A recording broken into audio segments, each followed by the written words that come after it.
friends, வணக்கம். Welcome to Anitha's Healthy Kitchen. இன்னைக்கு நம்ம விநாயகர் சதுர்த்தி ஸ்பெஷலா ரெண்டு விதமான கொழுக்கட்டை செய்ய போறோம்.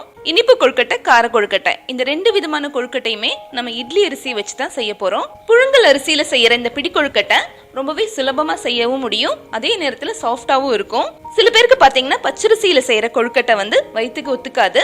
அந்த மாதிரி இருக்கிறவங்க தாராளமா இந்த புழுங்கல் அரிசி கொழுக்கட்டையை ட்ரை பண்ணலாம். இப்ப நம்ம அந்த இட்லி அரிசியில செய்யக்கூடிய பிடி கொழுக்கட்டை எப்படி செய்யலாம்னு பார்க்கலாம்.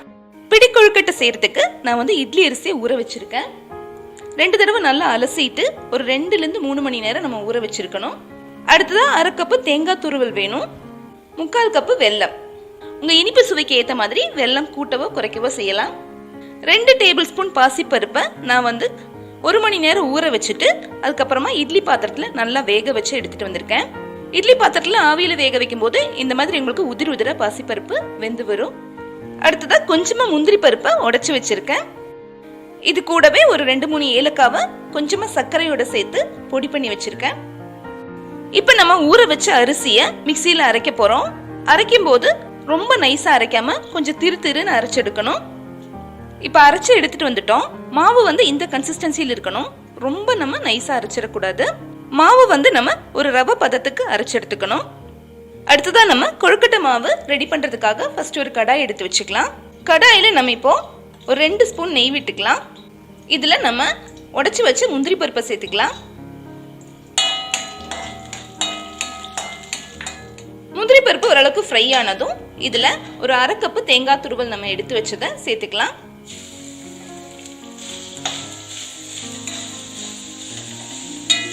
தேங்காவை லேசா வாசனை வர வரைக்கும் வறுத்தா போதும். இப்ப இதை எடுத்து வச்சிடலாம். இப்ப மறுபடியும் கொஞ்சமா நெய் விட்டுக்கலாம். இப்ப இதுல ஏற்கனவே நம்ம அரைச்சு வச்ச மாவை சேர்த்துடலாம். இது கூட பாத்தீங்கன்னா தண்ணி சேர்த்துக்கலாம்.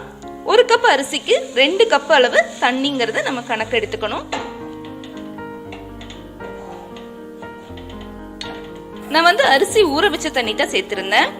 இப்ப லோ ஃப்ளேம்லயே வச்சுட்டு நம்ம நல்லா கிளறி விட்டுட்டே இருக்கணும்.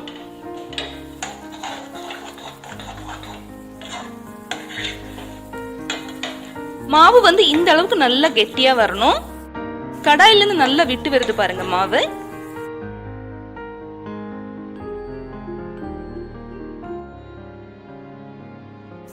நல்ல மாவு இந்த மாதிரி சுருண்டு வந்ததுக்கு அப்புறமா நீங்க கை வச்சு பாத்தீங்கன்னா கையில ஒட்டாம வரும். இப்ப மாவு நல்லா திரண்டு வர்ற இந்த டைம்ல நம்ம வெள்ளக்கரைசல் சேர்க்க போறோம்.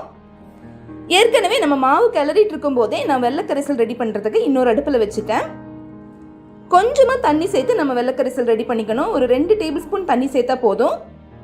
இப்ப அடுத்ததா இதுல நம்ம வறுத்து எடுத்து வச்ச முந்திரி பருப்பு, தேங்காய், அதோடயே நம்ம வேக வச்சு எடுத்த பருப்பு, இது கூடவே பாத்தீங்கன்னா ஏலக்காய் தூளையும் சேர்த்துடலாம். இப்ப மறுபடியும் ஸ்டவ் ஆன் பண்ணிட்டு லோ ஃப்ளேம்லயே வச்சுட்டு நல்லா கிளறி விடுங்க.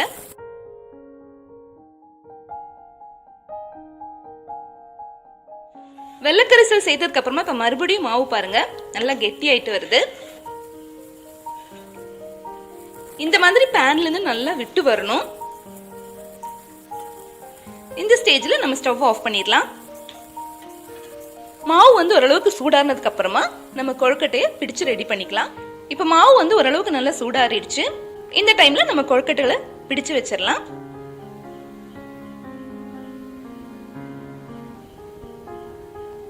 கொழுக்கட்டையில இந்த மாதிரி நம்ம ரெடி பண்ணிக்கணும். இப்ப இட்லி பாத்திரத்துல தண்ணி நல்லா சூடா இருக்கு. இப்ப இந்த தட்டை இட்லி பாத்திரத்துல வச்சிடலாம். 10 நிமிஷத்துக்கு அப்புறமா நம்ம திறந்து பார்க்கலாம். கொழுக்கட்டை எல்லாம் ரொம்பவே சூப்பரா ரெடி ஆயிருக்கு. ரொம்பவே சாஃப்டான டேஸ்டியான இனிப்பு கொழுக்கட்டை ரெடி ஆயிடுச்சு. நம்ம பச்சரிசியில செய்யற கொழுக்கட்டையை விட புழுங்கல் அரிசி கொழுக்கட்டை ரொம்பவே சாஃப்டா இருக்கும். இப்ப அடுத்ததான் பாத்தீங்கன்னா நம்ம கார கொழுக்கட்டையை ரெடி பண்ணிக்கலாம். இப்ப கார கொழுக்கட்டை செய்யறதுக்கு அரிசியை நான் ஊற வச்சிருக்கேன். 1 கப் அரிசியை நம்ம 2 தடவை நல்லா அலசிட்டு 2 டம்ளர் தண்ணி சேர்த்து ஊற வைக்கணும். 1 கப் அரிசிக்கு 2 கப் தண்ணிங்கிறது சரியான அளவா இருக்கும் உங்களுக்கு. இப்ப இதை கொஞ்சம் தண்ணி சேர்த்து நம்ம அரைச்சிட்டு வந்துடலாம். அரைக்கும் போது நம்ம இனிப்பு கொழுக்கட்டை செய்த மாதிரியே இதையும் நல்லா திருன்னு அரைச்சு எடுத்துக்கணும். பாருங்க இந்த மாதிரி இருக்கணும். இப்ப கொழுக்கட்டை மாவு ரெடி பண்றதுக்காக நான் ஒரு கடாய் எடுத்து வச்சிருக்கேன். எப்பவுமே கொஞ்சம் கனமான கடாயா எடுத்துக்கங்க மாவு ரெடி பண்றதுக்கு. இப்போ இதுல கொஞ்சமா எண்ணெய் விட்டுக்கலாம். எண்ணெய் நல்லா சூடானதுக்கு அப்புறமா இதில் ஒரு 1/2 டீஸ்பூன் கடுகு சேர்த்துக்கலாம். கடுகு நல்லா வெடிச்சதும் இதில் ஒரு 1/2 டீஸ்பூன் உளுத்தம்பருப்பையும் சேர்த்துக்கலாம்.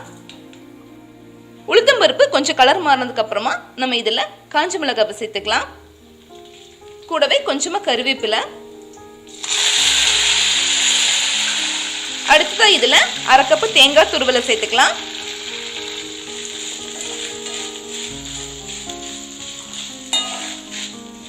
தேங்காய் துருவல் சேர்த்து லேசா வதங்கினதுக்கு அப்புறமா இதுல நம்ம பாசி பருப்பை சேர்க்க போறோம். இது வந்து 1 மணி நேரம் நல்லா ஊற வச்சு அதுக்கப்புறமா இட்லி பாத்திரத்துல ஆவியில வேக வச்சு இந்த பாசி பருப்பையும் இதோட சேர்த்துடலாம். இப்ப இதுல ஏற்கனவே நம்ம அரைச்சு வச்ச மாவை சேர்த்துக்கலாம்.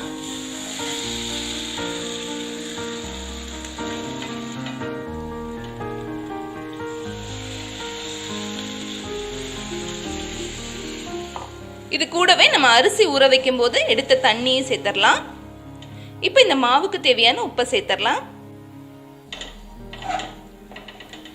லோ ஃப்ளேம்லயே வச்சுட்டு நம்ம மாவை கிளறி விட்டுட்டே இருக்கணும். இனிப்பு கொழுக்கட்டைக்கு நம்ம எப்படி மாவு ரெடி பண்ணமோ அதே மாதிரி மாவு நல்லா சுருண்டு வர வரைக்கும் கிளறி விட்டுட்டே இருக்கணும்.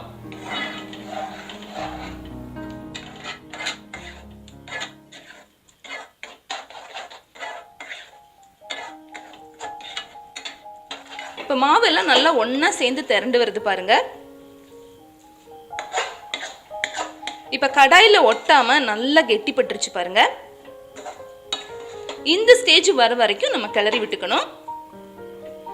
இப்போ நம்ம ஸ்டவ் ஆஃப் பண்ணிடலாம். இது வந்து ஓரளவுக்கு சூடானதுக்கு அப்புறமா நம்ம கொழுக்கட்டை பிடிச்சு வைக்கலாம். இப்போ மாவு வந்து ஓரளவுக்கு சூடு ஆறிடுச்சு. நம்ம இதை கொழுக்கட்டையா பிடிச்சு வச்சுக்கலாம்.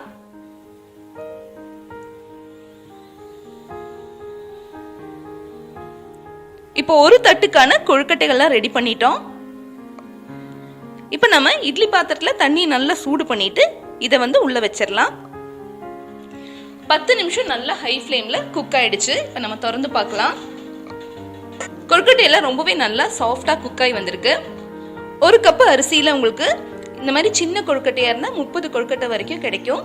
இந்த புழுங்கல் அரிசி கொழுக்கட்டை வந்து ரொம்ப நேரம் வரைக்கும் நல்லா சாஃப்டாவே இருக்கும். விநாயகர் சதுர்த்தி ஸ்பெஷலா இன்னைக்கு 2 விதமான புழுங்கல் அரிசி கொழுக்கட்டை பார்த்தோம்.